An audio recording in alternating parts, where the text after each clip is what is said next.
নমস্কার, জয়শ্রী গণেশ। স্বাগতম আপনাদের প্রত্যেককে। আলোচনা করব আজকে যে রাশিটিকে নিয়ে। রাশিটি হলো পাইসেস অর্থাৎ মিন।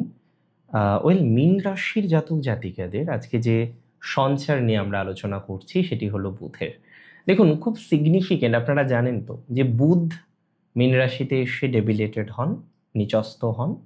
মিন রাশির অধিপতি গ্রহ হলেন বৃহস্পতি। বর্তমানে বৃহস্পতি মিনের জন্য কিন্তু বেশ পজিটিভ, কিন্তু বুধ মিনের সাপেক্ষে কোথায় বসে আছে? পঞ্চমে বসে আছে। বর্তমানে বুধ বসে আছে মিনের পঞ্চমে এবং বক্রগতিতে যাচ্ছে 29 জুন 2026। তারপরে আমরা দেখতে পারবো বক্রগতির কারণে বুধ প্রবেশ করবে মিনের চতুর্থে। চতুর্থপতি চতুর্থে যাচ্ছে। দেখুন, বুধ এমনিতে বিদ্যা, বুদ্ধি, ব্যবসায়িক বিভিন্ন রকম চিন্তাধারাকে রিপ্রেজেন্ট করে। বুধের যে সঞ্চার সেটা আপনাদের জন্য না খুব স্পেশাল। কেননা দেখুন, চতুর্থ হচ্ছে আমাদের বাড়ি, আমাদের ঘর, আমাদের মা, সেটা চতুর্থ। আবার যারা রিয়েল এস্টেটের বিজনেস করেন, ফোর্থ দরকার। বাড়ির বা কনস্ট্রাকশন রিলেটেড বিজনেস করছেন, ফোর্থ ছাড়া হবে না। আবার ধরুন সপ্তমপতি, আপনার ম্যারেজের জায়গাটাও বুধ রিপ্রেজেন্ট করে। আমি আমার ব্যক্তিগত জীবনের অভিজ্ঞতায় বারবার দেখেছি যে রাশিগুলি ম্যারেজ লাইফে সব থেকে বেশি সাফার করে, অবশ্যই তার মধ্যে প্রথমে আমি রাখবো মীন রাশিকে। কারণ মীন রাশির জাতক বা জাতিকারা তারা ম্যারেজ লাইফে একাধিকবার ডিস্টারবেন্সের মধ্যে পড়েন। ম্যারেজ লাইফে একাধিকবার আপনাদের সমস্যা তৈরি হয়। ম্যারেজ লাইফ নিয়ে একাধিকবার আপনার জীবনচক্রে জটিলতা আসে। দ্যাট ইজ ভেরি প্র্যাকটিক্যাল যে মীন রাশির বিবাহিত জীবন এবং সেই বিবাহিত জীবনের সমস্যা আসবে না এটা যেন হতে পারে। কারণ প্র্যাকটিক্যাল ক্ষেত্রেই দেখেছি মীন রাশির জাতক জাতিকাদের বিবাহিত জীবনে সমস্যা আসতে। এখন একটা কথা আপনাদের বলি, এই ট্রানজিট অবশ্যই আপনার বিবাহিত জীবনকে প্রভাবিত করবে, আপনার এডুকেশনকে প্রভাবিত করবে, আপনার উচ্চশিক্ষা বা হায়ার এডুকেশনকে প্রভাবিত করবে, বিভিন্ন রকমভাবে আপনার শিক্ষার জায়গাগুলিকে, বিভিন্ন রকমভাবে আপনার শিক্ষার ক্ষেত্রগুলিকে প্রভাবিত করার যে প্রবণতাটা, সেটা কিন্তু আমরা প্র্যাকটিক্যালি লক্ষ্য করতে পারছি। বিভিন্ন রকমভাবে আপনার শিক্ষার ক্ষেত্রে ইমপ্রুভমেন্টের জায়গাটা তৈরি হওয়ার প্রবণতাটা অনেকটা বেশি লক্ষ্য করতে পারছি।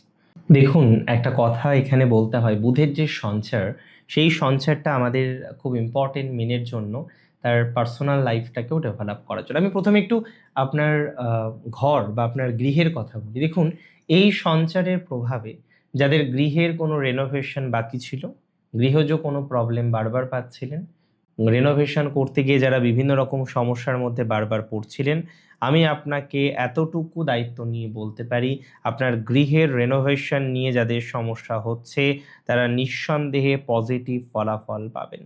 রেনোভেশন রিলেটেড যে সমস্যা আপনার আছে, সেই সমস্যায় ডেভেলপমেন্ট আসার সম্ভাবনাটা অনেক বেশি লক্ষ্য করতে পারছি। গৃহের রেনোভেশন নিয়ে যারা সমস্যায় আছেন তাদের নেগেটিভিটির মাত্রাটা অনেকটাই মিনিমাইজ হয়ে যাবে। এটা 100% নিশ্চয়তা আমি আপনাকে প্রোভাইড করলাম। আমি বলে দিচ্ছি, যাদের কোনো না কোনোভাবে বাড়ি এখনো তৈরি হয়নি, বাড়ি নিয়ে যারা বিপাকে আছেন, একটা বাড়ির স্বাদ কার না থাকে বলুন তো? কিন্তু আপনি তৈরি করতে পারছেন না, আপনি সেখানে বারবার বারবার বাধা পাচ্ছেন। আমি আপনাকে দায়িত্ব নিয়ে বলছি, বাড়ির প্রবলেমটা আপনি অনেকটা সমাধান করতে পারবেন। 100% দায়িত্ব নিয়ে আমি আপনাকে বলছি।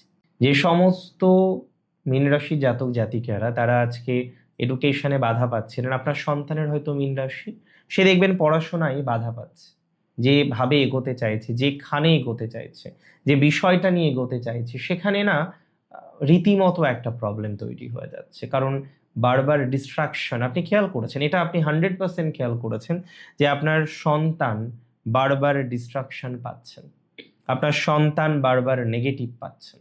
আমি আপনাকে মনে করিয়ে দিতে চাই, যাদের সন্তানরা ডিস্ট্রাকশন পাচ্ছেন, যাদের সন্তানরা নেগেটিভ পরিস্থিতিতে আছেন, তারা অনেকটা শাইন করতে পারবেন। সন্তানের ইমপ্রুভমেন্টের যে জায়গাটা, সেটা অনেকটা বেশি লক্ষ্য করতে পারছি।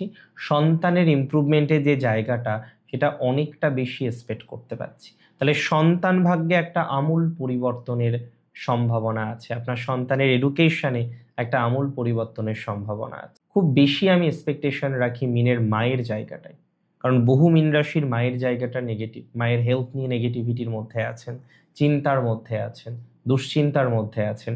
মায়ের হেলথ নিয়ে বিভিন্ন রকম টেনশন বারবার বারবার আপনার মধ্যে মনের মধ্যে তৈরি হয়ে যাচ্ছে।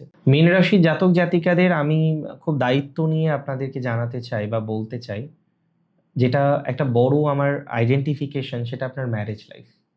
বহু মীন রাশির জাতক জাতিকারা তারা ম্যারেজ লাইফ নিয়ে চিন্তিত, কার্যত ভাবিত, এবং খুব নেগেটিভিটির মধ্যে আছেন যে ম্যারেজ লাইফটা ঠিক হচ্ছে না, বারবার বারবার অধঃপতনে চলে যাচ্ছেন, বারবার বারবার ম্যারেজ লাইফ ঠিক করতে যাচ্ছেন এবং সেখানে সমস্যা তৈরি হয়ে যাচ্ছে।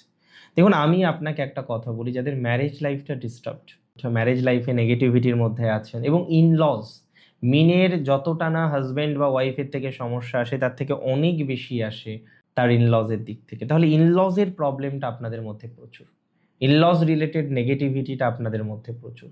আমি একটা কথাই আপনাদের বলবো, এই বিষয়ে অনেকটা অসঙ্গতি আপনাদের ছিল, সেই অসঙ্গতি মুক্ত হওয়ার একটা টেন্ডেন্সি আমরা এক্সপেক্ট করতে পারছি। এটা নিয়ে আমার কোনো রকম সন্দেহ নেই, কোনো রকম সন্দেহের অবকাশ নেই।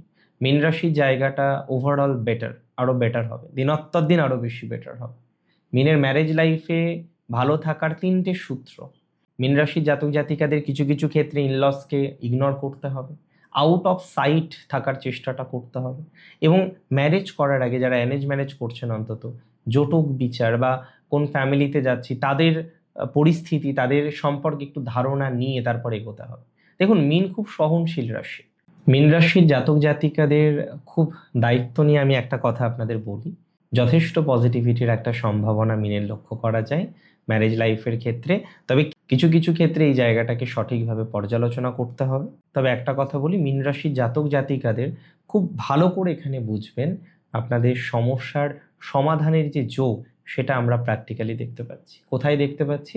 আপনার দাম্পত্যে দেখতে পাচ্ছি।